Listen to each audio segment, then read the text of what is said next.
Hello world, and welcome to my playthrough of The Elder Scrolls Chapter 1, The Arena.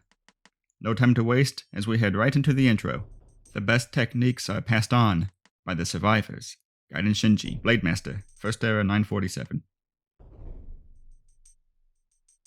For centuries, different factions battled in petty wars and border conflicts, until in Second Era 896, Tiber Septim crushed all those who opposed him and took control, proclaiming himself as emperor. Still, the bitter years of war had its effect on the populace. The name Tamriel, Elvish for dawn's beauty, seldom fell from anguished lips and was soon forgotten. In a place where life and death were different sides of the same coin tossed every day, the people of the known world began calling the land of their sorrow the Arena. Now, 389 years after Tiber Septim took control and kept the peace, the land of Arena has a new threat. The Emperor, Uriel Septim VII, celebrates his 43rd birthday, but jealous hearts desire the throne and plot his downfall. It is said that hope flies on death's wings. Prepare then, for as the Elder Scrolls foretold, it will be here that your adventure begins. Now, the eagle-eyed among you may have caught that intro is different than normal. There are a few typos and inconsistencies in the original that helpful modders have fixed. The biggest being the 103-year difference in the timeline. But enough waiting. Let's start a new game.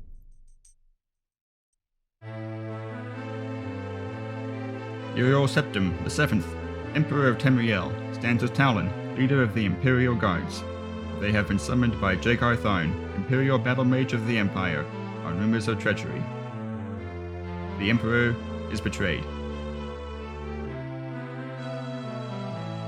and transported to a dimension of Tharn's choosing. After months of preparation, Jagar Tharn takes the throne.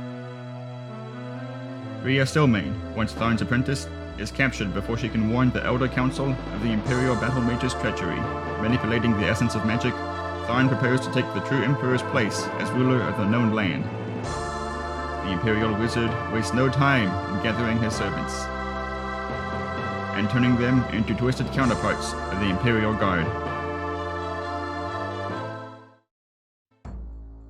Here, you choose your class from one of 18 different options. You can either generate your class, answer some questions, and based on your answers they give you a class, or just select one.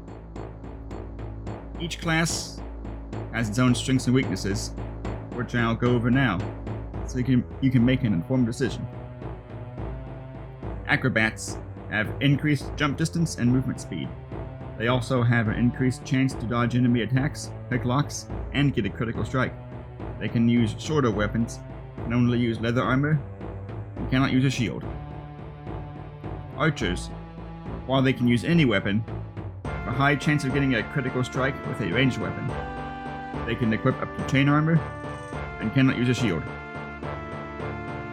Assassins have a high chance of getting a critical strike with any melee weapon, though they can use any weapon. They also have an increased chance to pick locks, and can only use leather armor, but not use a shield.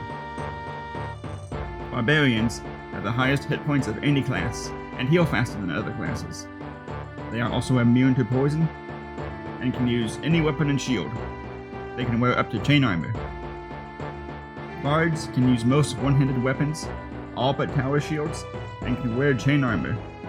They also have a limited pool of spell points, and have a chance to get a critical strike and pick locks as well. Battle mages can cast offensive spells at half cost, but curative spells cost double. They have a decent pool of spell points and can use any weapon. They can only equip leather armor and up to round shields. Burglars have the best lockpicking skill in the game. They can also get a critical strike with any weapon. They can only use the shortest weapons and can only equip chain armor. They cannot use a shield. Healers can cast curative spells at half cost, but offensive spells cost double. They have a good pool of spell points, but can only use blunt weapons and daggers. They can wear chain armor and use up to round shields. Knights are immune to paralysis and automatically repair their own equipment. They have higher hit points than most classes, and can use any weapon, armor, or shield in the game, except for leather armor. Mages have a good pool of magic, but cannot equip any armor. They can also only use daggers and staffs, or is it staves, and can only use bucklers. In addition, they also have the lowest hit points in the game. Monks are able to avoid damage from both enemy attacks and spells, and have a critical strike chance when using a melee weapon. They can use any weapon, but cannot use shields or armor. Nightblades can cast certain spells like Open and Invisibility at half cost, but continuous damage spells cost double. They have a small pool of magic, but can pick locks easier, and have a small critical strike chance. They can use shorter weapons, and can only use leather armor and bucklers. Rangers have reduced travel time, though only on long trips, and deal extra damage per level. They can use any weapon and armor, and all but tower shields. Rogues have an increased chance at picking locks and getting critical strikes. They can use any weapon, can equip chain armor, and use all but tower shields. Sorcerers are unable to regenerate spell points despite being spellcasters.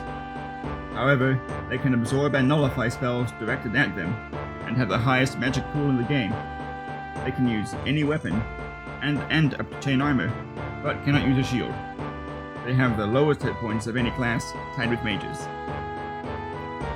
Spell swords have a small pool of magic that can use any weapon, wear chain armor, and use all but tower shields. Thieves have a good chance to get a critical strike, and are one of the best at picking locks. They can use shorter weapons, and can only use leather armor and bucklers. And last but not least are warriors.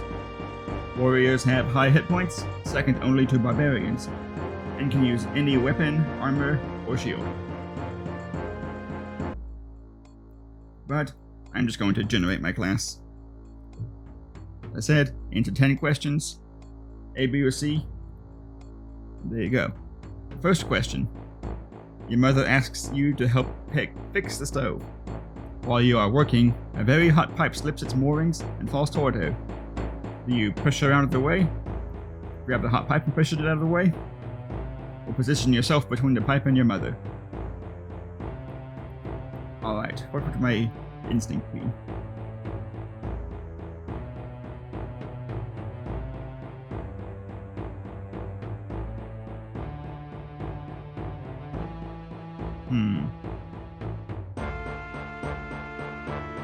It's a tough one.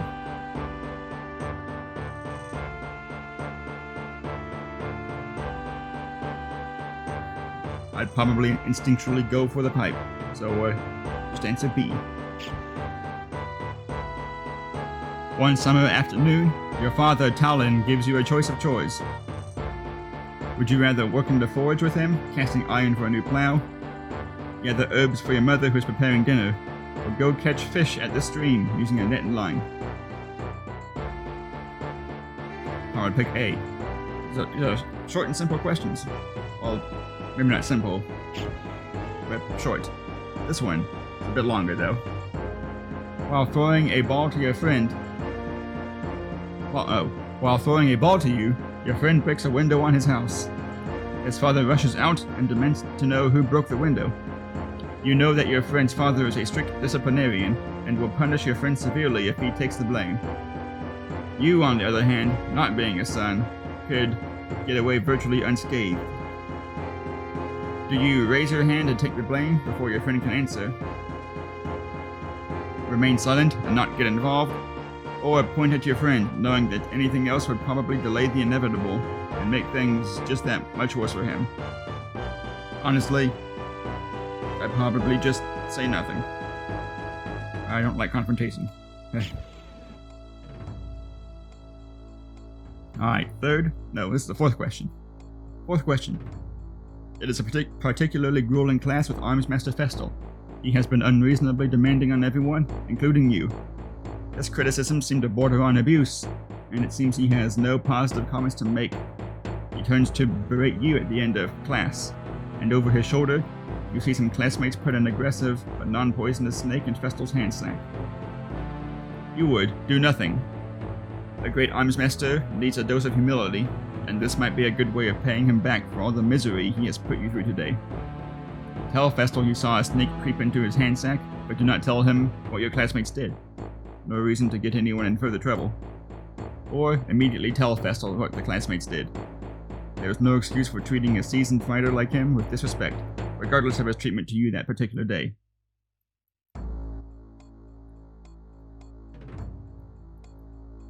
Well, everyone.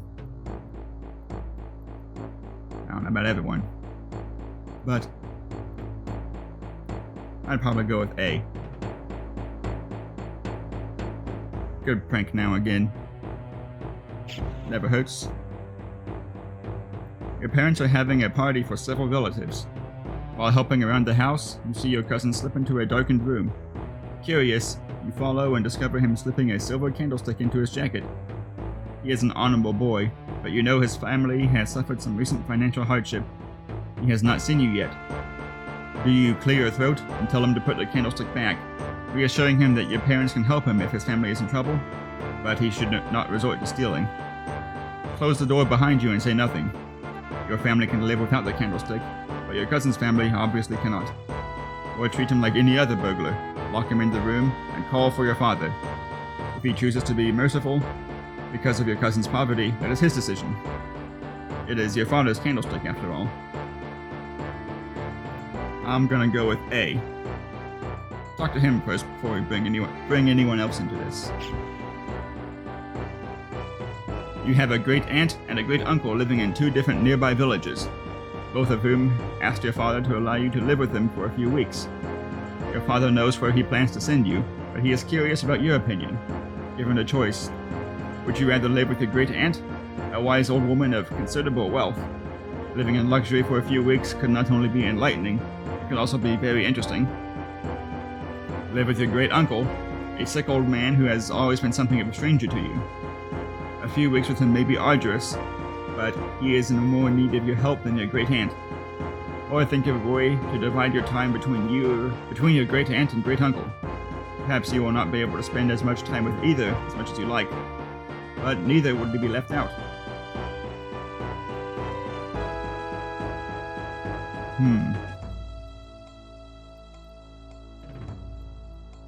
My choice would probably be A, because I'd just be more comfortable around her, since I guess my uncle is distant, as we'll say. While in a marketplace, you witness a thief cut a purse from a noble. Even as he does so, the noble notices and calls for the city guards. In his haste to get away, the thief drops the purse near you. Surprisingly, no one seems to notice the bag of coins at your feet. Do you pick up the bag and pocket it, knowing that the extra windfall will help your family in times of trouble? Pick up the bag and signal to the guard, knowing that the only honorable thing to do is return the money to its rightful owner? Or leave the bag there, knowing that it is better not to get involved? Will definitely B. Pretty simple. Next question. A friend has on several occasions made remarks about how much he likes a particular gold ring of yours.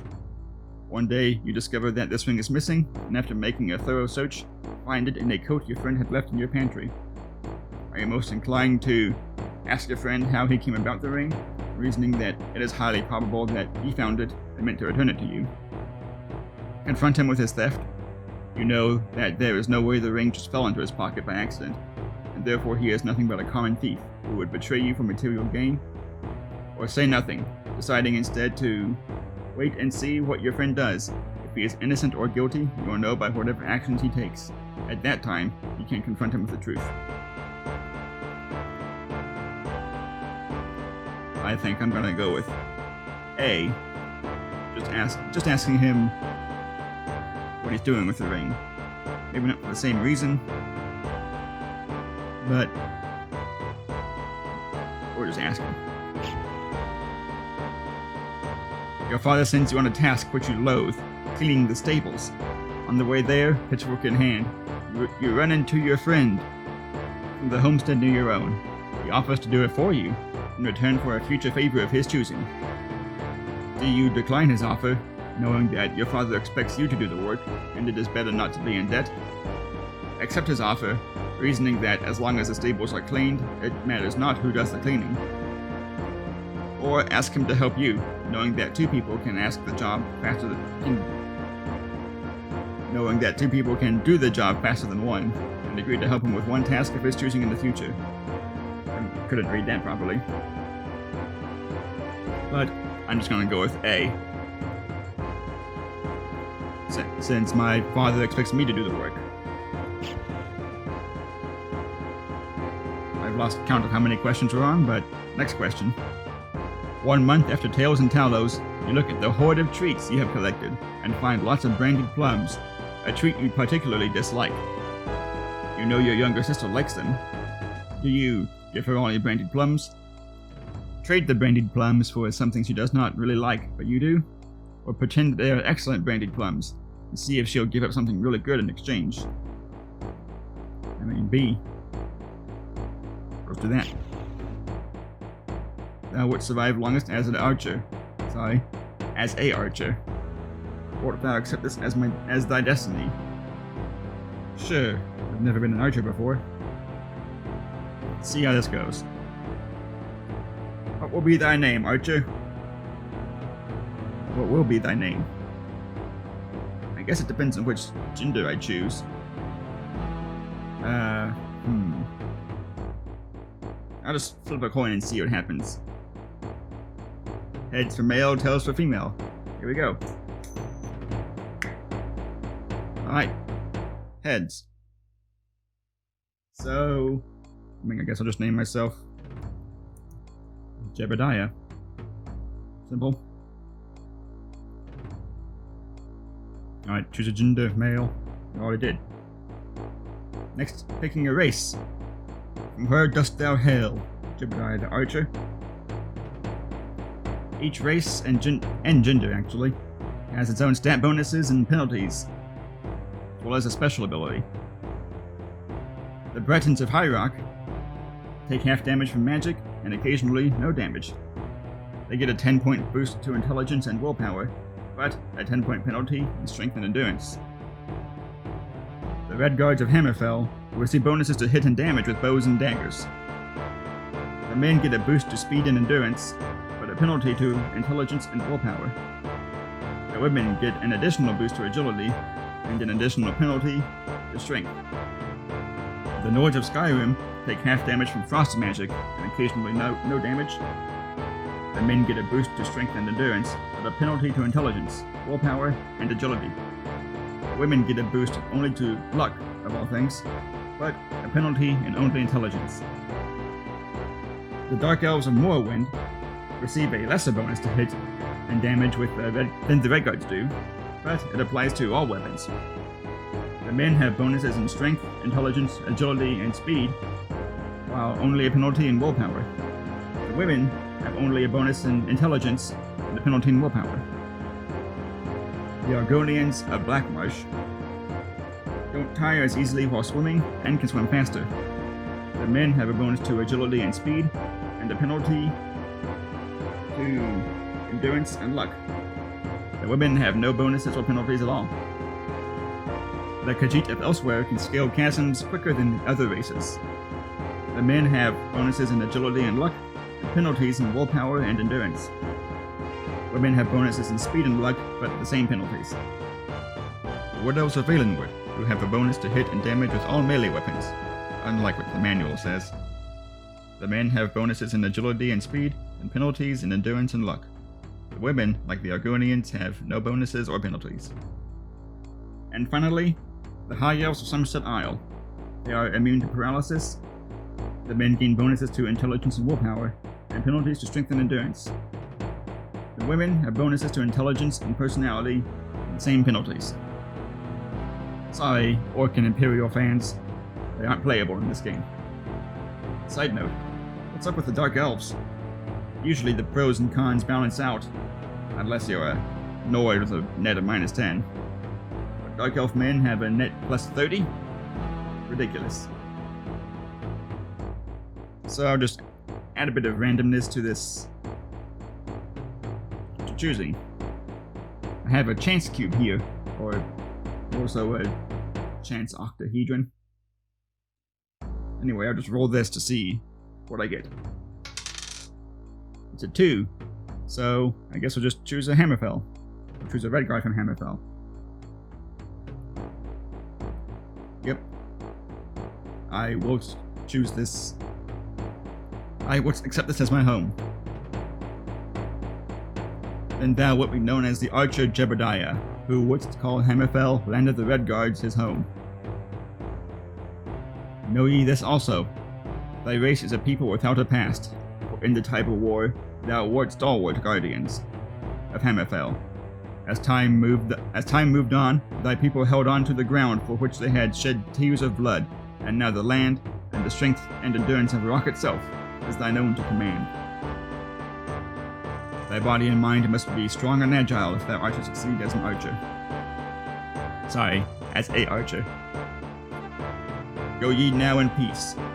Let thy fate be written in the Elder Scrolls. Alright. Here we go. On to stat distribution.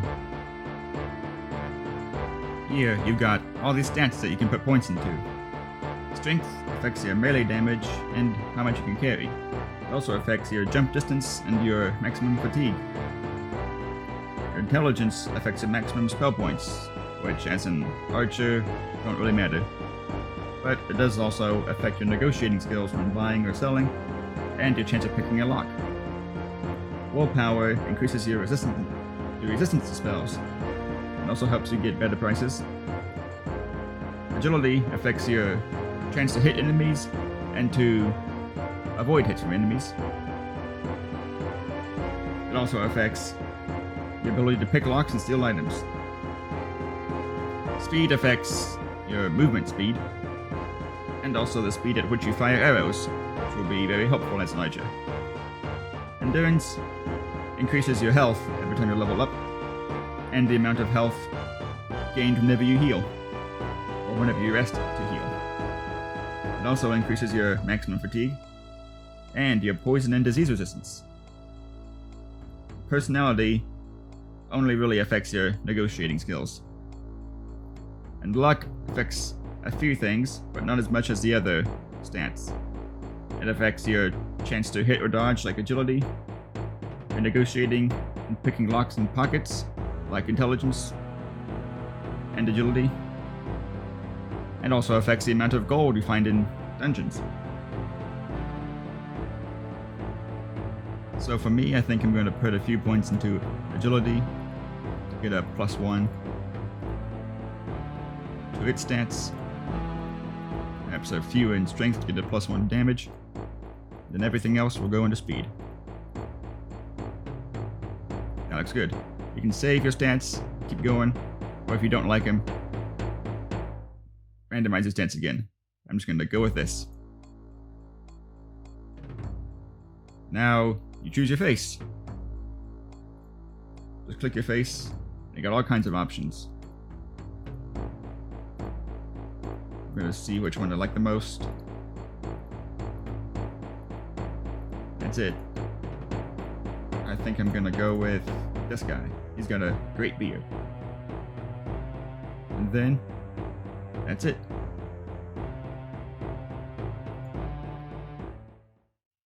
Click done, and there we go. For it is I, Rhea Silnane. Listen to me. There are no others left to carry on this fight. You have been left in this cell to die. Jagarthar, Imperial Battle, Mage of Tamriel, has taken on the guise of the true Emperor. He does not see you as a threat, being only a minor part of the Imperial Court. In that act of arrogance, he has made his first mistake. Look to the north wall of the cell. You will find a ruby key which will unlock the door. Take it and make your escape. The passages here were once used by Tharn to hide treasures he had stolen from the Emperor's coffer. If you wish, you can gather enough to support yourself away from the Imperial seat. Be careful. There are many creatures which inhabit the sewers now, vile rats and goblins. It is too late for me, for I am already dead. Only my powers as a sorceress keep me between this life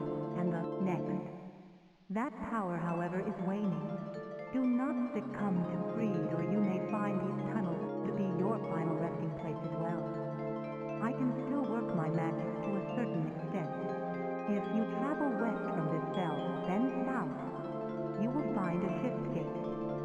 It will transport you far enough from the center of the Empire that you should be safe. If you survive these sewers, you will see me again. Remember, Tharn has taken on the guise of the Emperor. No one will gainsay his word for yours. I will come to you again in your dreams, so it is imperative that you rest from time to time. In that way, I will be able to communicate with you and lend my aid. You are entering a dangerous arena, my friend, one in which the players are beings beyond your mortal comprehension. I do not envy your role. There is, however, a power within you as yet untapped. Look for me when you have gained experience in the world. You are my last and best hope.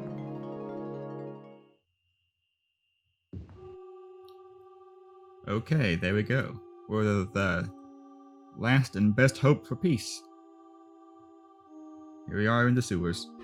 I guess dungeons, actually. Both. You awaken to the drip of water from somewhere above. The cell walls are covered with slime, as are the chains. And other things I guess we don't need to know.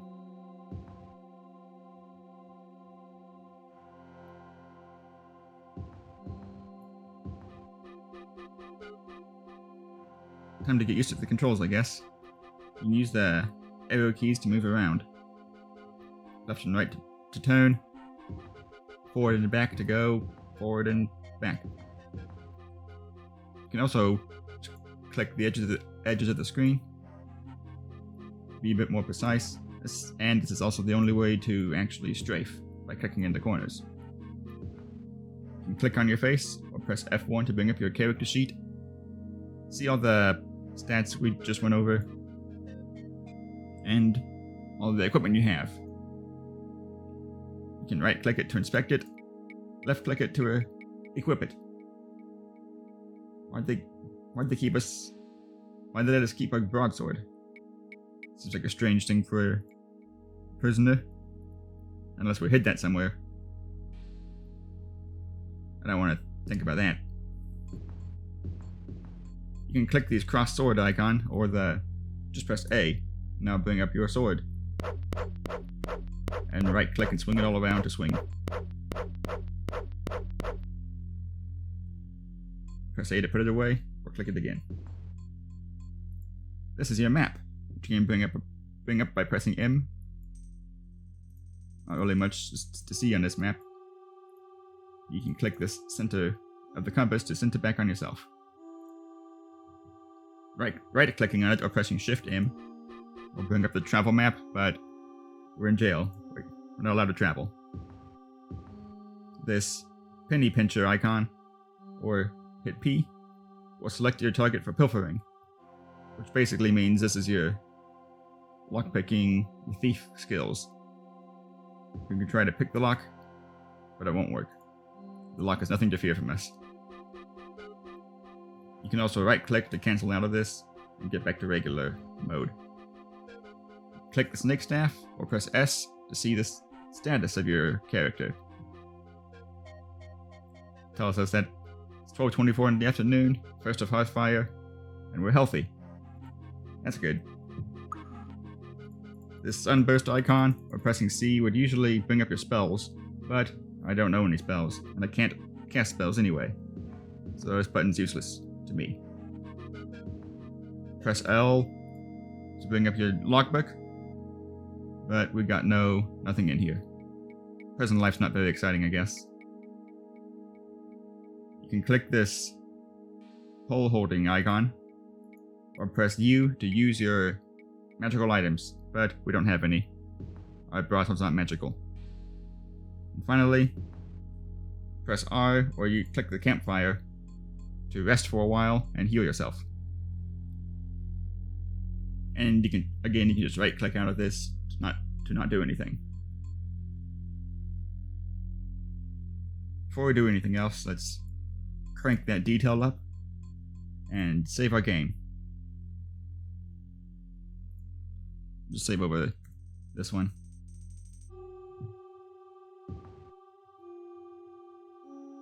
Here's that Ruby key Ria was talking about.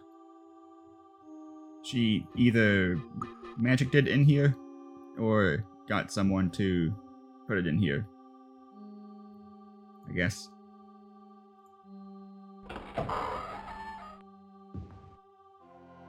Ria's instructions were to go west then south to find the shift gate. Hey, look, a bow. It's good for us.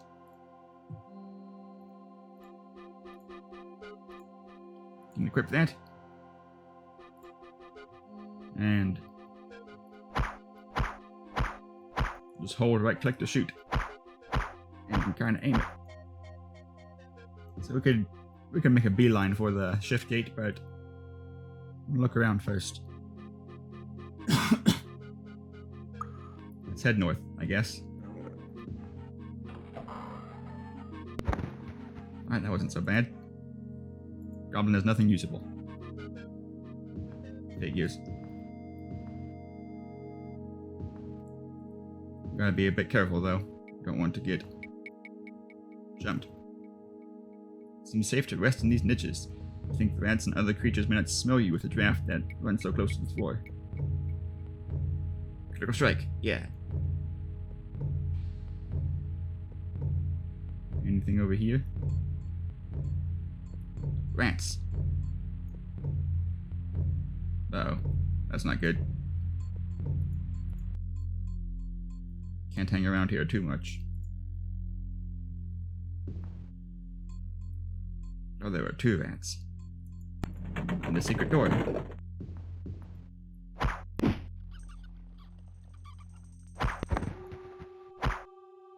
Alright. I try to jump over that. Mid-jump while leveling up. Whenever you level up, you get between 3 and 6 bonus points. Put wherever you want.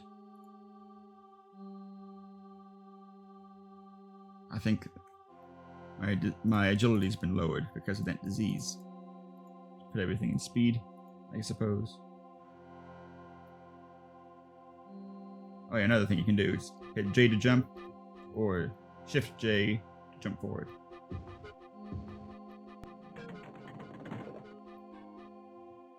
Anyone in here? Hello? Just money.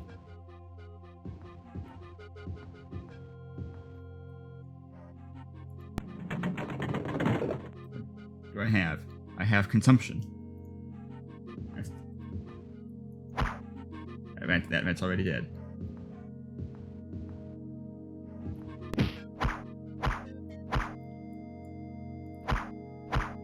Back up and shoot.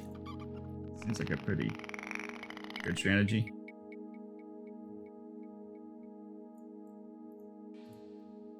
Save often. You don't want to get snuck up on by anything. Especially when you're not wearing any armor. And are sick. And have a goblin around here somewhere. Can you rest here? No. Enemies are nearby. That guy. Can you rest now? Nope.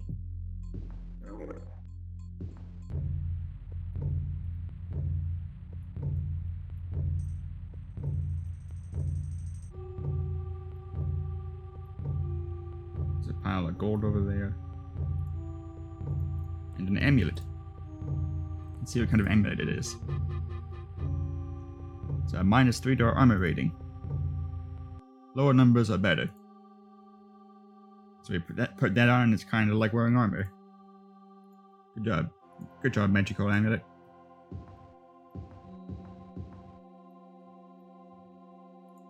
Save again, because I don't remember if I saved before I leveled up. I'll just keep making new saves, in case something goes terribly wrong.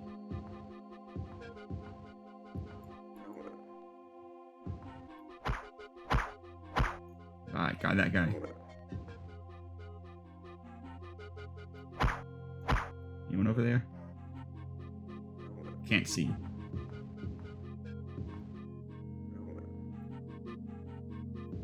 No one over here.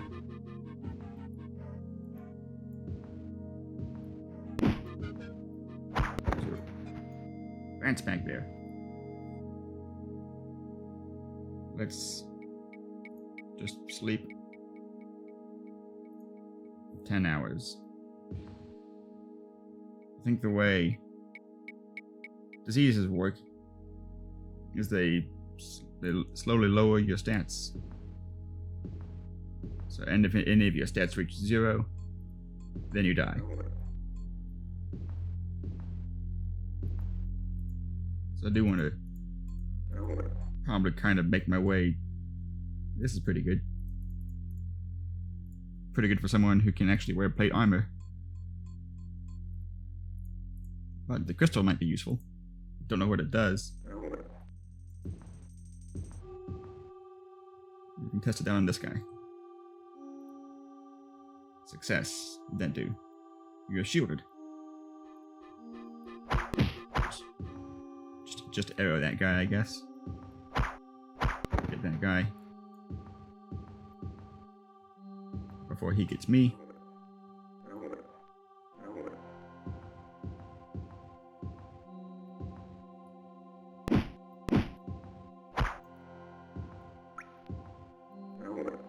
More goblins around.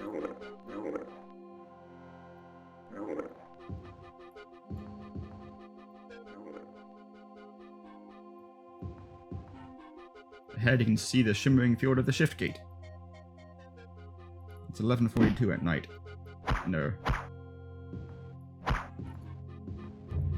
I want it to be at least daytime.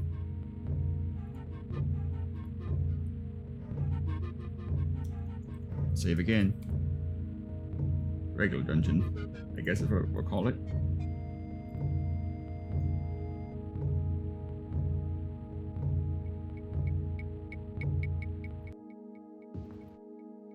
How much money do I have? 400.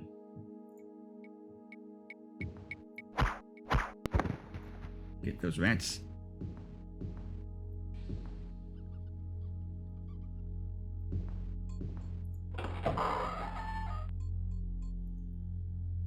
Yeah, we can rest here.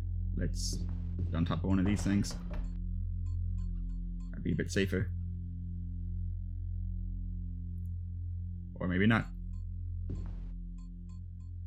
We're over here. Over here is fine. Let's see. 11:54. Let's see if we can sleep for 8 hours. There are enemies nearby. These guys.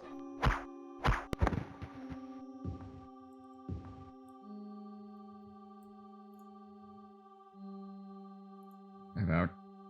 Can I sleep the rest of my 7 hours? Yep.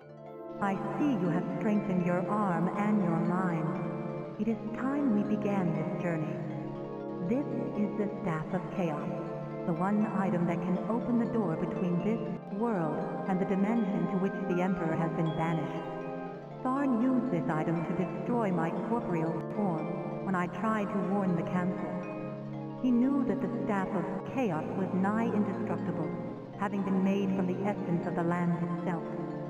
But in that he found the key. As the land is split, so did he shatter the staff into 8 perfectly formed pieces. These he scattered across the realm. I have been able to divine the location of the first piece, a place called Fang Lair. It is said that Fang Lair was originally built by the dwarves of Kragan. Legend has it that a great worm drove the dwarves from their home in the Dragon's Teeth and took the lair for itself. I only wish I knew the exact location. Perhaps there are sages or scholars who would know of this place. Somewhere in its dank depths lies the first piece of the Staff of Chaos.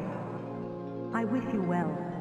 I do not think Tharn knows of your escape, but I can do little else in this form.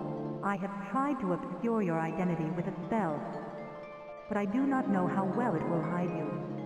Take care, for Tharn may be searching. Go forth with the blessings of the true Emperor, and myself.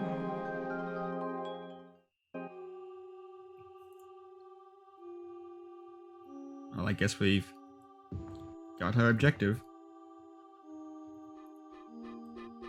7:20, let's just get out of here. Get rid of any rats that could be there.